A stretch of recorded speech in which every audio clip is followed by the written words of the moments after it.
Hello friends, welcome to my channel.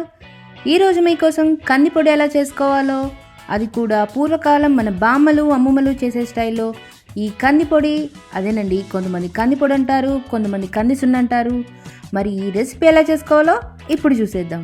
మరి ఇంకేం ఆలస్యం, లెట్స్ స్టార్ట్. అండ్ ఇప్పుడు దీనికి కావాల్సిన ఐటమ్స్: 2 గ్లాసులు కందిపప్పు, మీకు మెజరింగ్ ఈజీగా ఉంటుందని ఇలాంటి టీ గ్లాస్ తీసుకున్నాను. అండ్ 1 గ్లాస్ పెసరపప్పు, 1 గ్లాస్ పుట్నాల పప్పు, 2 స్పూన్స్ మినపప్పు, 2 స్పూన్స్ జీలకర్ర, కొన్ని ఎండుమిరపకాయలు, అండ్ ఫైనల్గా కొంచెం ఇంగువ. పర్ఫెక్ట్ టేస్ట్ కోసం ఇంపార్టెంట్గా ఈ రెసిపీ ప్రొసీజరు ఎండ్ వరకు మిస్ కాకుండా చూడండి. ఇప్పుడు ఒక ప్యాన్లో ఈ 2 గ్లాసుల కందిపప్పుని వేసుకుని మీడియం ఫ్లేమ్లో రోస్ట్ చేసుకుందాం.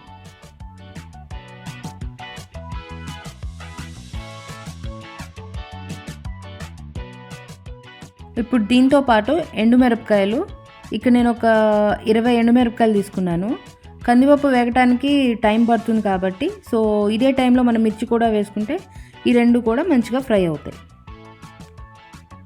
ఇది మంచిగా ఫ్రై అయిపోయింది. సో ఇప్పుడు దీన్ని మనం ఒక ప్లేట్లో తీసేసుకుందాం.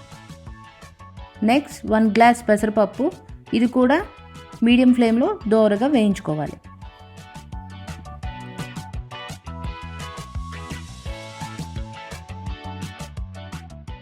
అండ్ నెక్స్ట్ 2 స్పూన్లు మినపప్పు, ఇది కూడా మీడియం ఫ్లేమ్లో ఉంచుకొని మనం దోరగా వేయించుకుందాం.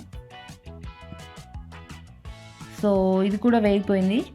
ఇప్పుడు ఇవన్నీ చల్లారే లోపల 2 స్పూన్స్ జీలకర్ర కూడా వేయించుకుందాం. ఈ రెసిపీ మరీ మెత్తటి పౌడర్ లాగా కాకుండా, అలానే మరీ బద్దలుగా కాకుండా కొంచెం బరగబరగ్గా గ్రైండ్ చేసుకోవాలి. ఎందుకంటే మనకి పూర్వం రోకళ్ళు ఉండేవి కాబట్టి వాళ్ళు దంచేవాళ్ళు కదా, సో అది కొంచెం బరగబరగ్గా ఉంటుంది. సో ఇది కూడా వేగిపోయింది. ఇప్పుడు దీన్ని ఒక బౌల్లో తీసేసుకుందాం. ఇప్పుడు ఒక మిక్సీ జార్లో 1 గ్లాస్ పుట్నాల పప్పు, దాంతోపాటు ఆల్రెడీ మనం వేయించుకున్న ఈ పప్పులన్నీ వేసేసుకుందాం. అండ్ దీనిలో కొంచెం ఇంగువ అండ్ కొంచెం సాల్ట్ వేసుకుని ఇప్పుడు గ్రైండ్ చేసేసుకుందాం. సో ఇది గ్రైండ్ అయిపోయింది. ఇప్పుడు దీనిలో మనం వేయించుకున్న జీలకర్రని వేసుకుని జస్ట్ 2 సార్లు గ్రైండ్ చేస్తే చాలు. ఎందుకంటే మనం అన్నంలో కలుపుకుని తినేటప్పుడు ఈ వేయించుకున్న జీలకర్ర అక్కడక్కడ తగులుతూ క్రంచీగా కమ్మగా ఉంటుంది. అంతే సింపుల్గా కందిపొడి ఎలా తయారైపోయిందో చూసారు కదా.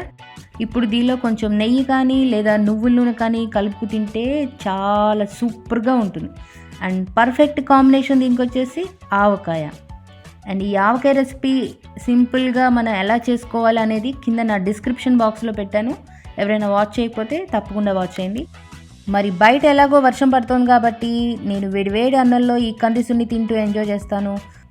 మీరు కూడా ఈ రెసిపీ ట్రై చేసి ఎలా ఉందో కింద కామెంట్ సెక్షన్లో పెట్టండి.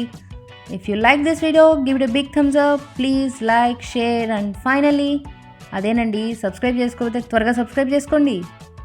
అండ్ దాని పక్కనే గంట సింబల్ ఉంటుంది, దాన్ని కూడా ఒక నొక్కేసేయండి.